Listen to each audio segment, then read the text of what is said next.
வணக்கம் சொந்தங்களே! எல்லாரும் எப்படி இருக்கீங்க? நாங்க ரொம்பவே மகிழ்ச்சியா இருக்கோம். நீங்களும் மகிழ்ச்சியா இருக்க எங்களோட மனமார்ந்த நல்வாழ்த்துக்கள். காலையில எழுந்ததுமே டீய வச்சு குடிச்சிட்டு பிரைட்டா ஒரு பூரிய சுட்டாச்சு. கோதுமை பூரியும், அதுக்கப்புறம் தொட்டுக்கிறதுக்கு பார்த்தீங்கன்னா, பட்டாணி, பச்சை பட்டாணியும், உருளைக்கிழங்கும் போட்டு குருமா வச்சாச்சு.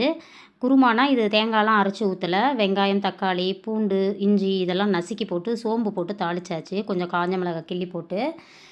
பச்சை பட்டாணினா, பச்சை பட்டாணி கிடையாது. நம்ம காஞ்சு இருக்கும் இல்லையா? பச்சை கலர்ல அத தான் ஊற வச்சு செய்றேன். ஏன்னா பச்சை பட்டாணி ஃப்ரெஷ்ஷா வாங்கி செஞ்சா ஓகே. இல்லன்னா இந்த பாக்கெட்லாம் ரொம்ப சாயம். அதனால அத நம்ம வாங்குறதே கிடையாது. நீங்களும் வாங்காதீங்க. மதியத்துக்கு பார்த்தீங்கன்னா, சமையல் எல்லாம் முடிச்சுட்டு கொஞ்சம் அதிரசம் செஞ்சிருந்தேன். அதிரசம் வந்து ஒருத்தவங்க அதிரச மாவு ஆர்டர் பண்ணியிருந்தாங்க. வெள்ள அதிரச மாவு. அவங்களுக்கு ஆர்டர் போட்டது போக மீதி கொஞ்சம் இருந்தது. அத நான் சுட்டுட்டேன். இன்னமும் கொஞ்சம் வச்சிருக்கேன். ஃப்ரிட்ஜில வச்சு எத்தன நாள் கழிச்சு வேணாலும் செஞ்சுக்கலாம். அது சுட்டேன் அவ்ளோ சூப்பரா இருந்துச்சு. எனக்கு வந்து வெல்லம் அதிரசத்த விட சர்க்கரை அதிரசம் ரொம்ப பிடிக்கும். உங்களுக்கு எந்த அதிரசம் பிடிக்கும்னு சொல்லுங்க. அப்புறம் மதியமா கால் வலிக்குதுன்னு சொன்னேன். பூஜா குட்டி அழுத்தி விட்டாங்க. வாழ்க